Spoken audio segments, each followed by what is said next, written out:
Hello मारी channel में तमारू स्वागत है। आज बनावीशू कोईपण सारा प्रसंगे गुजरातीना घरे लापसी अचूकथी बनती होय छे। तो आजनी रेसिपी पण ए छे।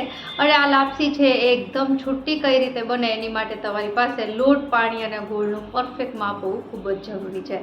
तो आज एकदम सरल रीत अने परफेक्ट माप साथे रेसिपी शरू करीए। अने रेसिपी पसंद आवे तो विडियोने लाइक अने चेनलने सब्सक्राइब करवानुं ना भूलता। तो लापसी बनाववा माटे एक सरखा वाटकानुं माप लई अने एक वाटको भाखरीनो जाडो लोट लीधो छे। एनी सामे 3/4 कप एटले के अर्धा कप करતાં थोडुं उपर देशी गोळ अने અહીં 3/4 कप जेटलुं पाणी। तो आ छे माप छे। हवे सौ प्रथम आपणे आंधण मूकवानुं छे। तो અહીં जे આપણે पाणी लीधुं छे जे 3/4 कप छे ए उमेरी देशुं अने त्यारबाद गोळ उमेरवानो छे। એટલે હવે આપણે આને धीमा गैसे उकळवा देशुं। ज्यां सुधी उकळे छे त्यां सुधीमां जे आपणे लोट लीधो छे लापसी बनाववा माटे एने मोण आपी दઈએ। तो અહીં મોણ આપવા માટે અહીં લાપસી બનાવવામાં જે લોટ વાપરો એ હંમેશા ભાખરીનો જાડો લોટ જ વાપરવો અને ઘણા લોકો દળાવતા પણ હોય છે તો એ પણ વાપરી શકાય। હવે અહીં 1 કપ લોટ છે એની સામે આપણે અહીં 1.5 પાવડું જેટલું તેલ ઉમેરીશું। તો અહીં 1 પાવડું અને ત્યારબાદ અડધું પાવડું આ રીતે મેં સિંગ તેલ ઉમેર્યું છે અને સારી રીતે હાથેથી એને મિક્સ કરીને મોણ દઈ દેશું। તો લાપસી છૂટી બનાવવા માટે પહેલું સ્ટેપ છે એ કે લોટ જાડો અને સાથે મોણ પણ સારું એવું દળેલું હોવું જોઈએ જેનાથી લાપસી છૂટી બને છે। અને અહીં તમે જોઈ શકો છો ઘણા લોકો લોટને ઘી અથવા તો તેલ મૂકી અને થોડો શેકતા પણ હોય છે એ રીતે પણ બનાવાય પણ અમારા ઘરમાં આ રીતે બને છે। અને તમે જુઓ તો હાથમાં લઈને જુઓ તો સરસ રીતે મોણ દેવાઈ ગયું છે। તો બસ હવે આપણો આ મોણ દઈને લોટ તૈયાર છે। આને આપણે જે આંધણ મૂક્યું છે લાપસી માટેનું એમાં ઉમેરવાનો છે। હવે અહીં ગોળ છે એ એકદમ સરસ રીતે ઓગળી જાય ત્યારબાદ 2 મિનિટ માટે જ ઉકાળવાનું છે અને લોટ ઉમેરતા પહેલાં અહીં 1 ટેબલસ્પૂન જેટલું તેલ ઉમેરી દઈશું અને ત્યારબાદ જ આપણે જે લોટ તૈયાર કર્યો છે ઉમેરવાનો છે। તો આ રીતે આંધણ ઉકળી જાય એટલે ગેસની ફ્લેમ એકદમ સ્લો કરી દેવાની અને ત્યારબાદ જ લોટ ઉમેરવાનો છે। અને લોટ પણ છે એ આ રીતે હળવે હળવે જ ઉમેરવાનો છે, એકસાથે નથી ઉમેરી દેવાનો।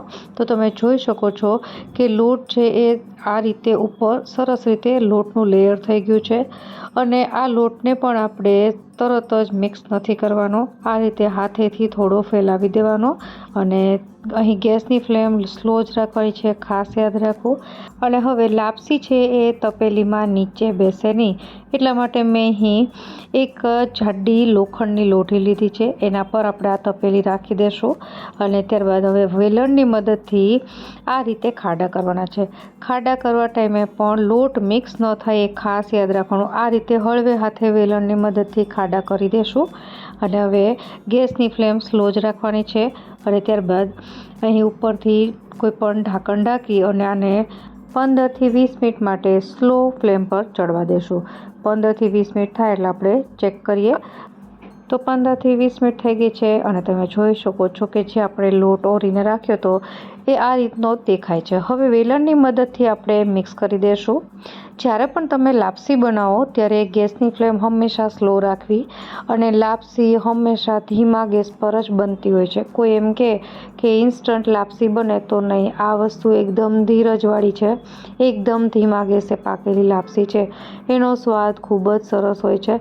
ઘણા લોકો કુકરમાં બાફીને બનાવતા હોય છે પણ જે ટ્રેડિશનલ આપણી આ રીત છે એ આ જ છે અને ધીમા ગેસ પર જ બનતી હોય છે। તો આ રીતે મેં વેલણની મદદથી ફેરવી અને ઉપર ઢાંકણ ઢાંકી દીધું છે ફરીથી અને ફરીથી આપણે એને 15 થી 20 મિનિટ માટે રાખી દઈશું। તો 15 થી 20 મિનિટ થઈ ગઈ છે અને તમે જોઈ શકો છો કે પહેલાં જેવું ટેક્સચર છે એના કરતાં થોડું ડ્રાય થઈ ગયું છે અને પાણી છે એ લાપસીએ એબ્ઝોર્બ કરી લીધું છે। આ રીતે ધીમા ગેસે ચડતી લાપસી છે એમાં લોટ પણ સરસ રીતે કૂક થતો હોય છે એટલા માટે જ બાફવા કરતાં અથવા તો લોટ શેકવા કરતાં પણ જે ટ્રેડિશનલ આપણી આ મેથડ છે એ રીતે જ લાપસી બનાવી।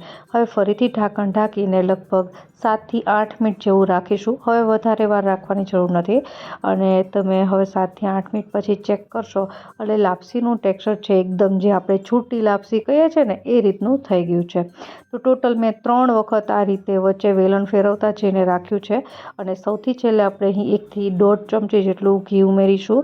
તમે વધારે ઘી છે પાછળથી ઉમેરી શકો પણ આ સ્ટેજ ઉપર અત્યારે 1 થી 1.5 ચમચી જેટલું ઘી ઉમેરવાનું, તમારી ચોઈસના ડ્રાયફ્રૂટ અને હવે વેલણની મદદથી સારી રીતે મિક્સ કરી લેશું. તો આપણી આ વેલણ લાપસી અથવા તો જે છૂટી લાપસી છે એ તૈયાર થઈ ગઈ છે. તમે આ રીતે વેલણથી ફેરવશો એટલે લાપસી એકદમ છૂટી થઈ જતી હોય છે.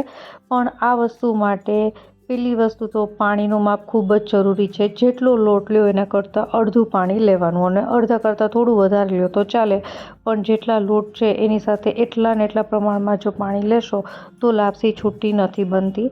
તો તમે જોઈ શકો છો કે આપણી આ લાપસી છે એ તૈયાર થઈ ગઈ છે. તો આટલી લાપસી બનાવવામાં મને 40થી 50 મિનિટ જેવો સમય લાગ્યો છે. તો હવે આપણે એને ગરમા ગરમ પીરસી દઈએ. હું તમને હાથમાં લઈને બતાવું તો તમે જોઈ શકો છો કે એકદમ છૂટી લાપસી તૈયાર થઈ છે. જો તમે એકદમ ધીરજથી સ્ટેપ બાય સ્ટેપ આ રીતે બનાવશો તો તમારી લાપસી પણ આવી જ બનશે. આશા રાખું રેસીપી જરૂરથી પસંદ આવી હશે. ફરી મળીએ નવી રેસીપી સાથે. ત્યાં સુધી બાય.